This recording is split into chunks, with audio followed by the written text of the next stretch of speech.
مصر میں ایک شخص مسجد کے برابر رہتا تھا، پابندی سے اذان دیتا اور جماعت میں شرکت کرتا۔ چہرے پر عبادت اور اطاعت کی رونق بھی تھی۔ اتفاق سے جب ایک دن اذان دینے کے لیے مسجد کے مینار پر چڑھا تو قریب میں ایک عیسائی شخص کی خوبصورت بیٹی پر نظر پڑی، جسے دیکھ کر وہ اس پر دل و جان سے فریفتہ ہو گیا اور اذان چھوڑ کر وہیں سے سیدھے اس کے مکان پر پہنچا۔ لڑکی نے اسے دیکھ کر پوچھا، کیا بات ہے، میرے گھر کیوں آئے ہو؟ اس نے جواب دیا کہ میں تمہیں اپنانے آیا ہوں، اس لیے کہ تمہارے حسن و جمال نے میری عقل کو معاف کر دیا ہے۔ لڑکی نے جواب دیا کہ میں کوئی تہمت والا کام نہیں کرنا چاہتی ہوں۔ تو اس نے پیشکش کی کہ میں تم سے نکاح کروں گا۔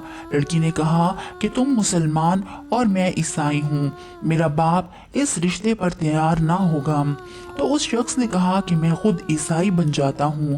چنانچہ اس نے محض اس لڑکی سے نکاح کی خاطر عیسوی مذہب اختیار کر لیا۔ نعوذ باللہ من ذالک۔ لیکن ابھی وہ دن بھی پورا نہ ہوا تھا کہ یہ شخص اس گھر میں رہتے ہوئے کسی کام کے لیے چھت پر چڑھا اور کسی طرح سے وہاں سے گر پڑا، جس سے اس کی موت واقع ہو گئی۔ یعنی دین بھی گیا اور لڑکی بھی ہاتھ نہ آئی، نہ خدا بھی ملا، نہ وصال صنم۔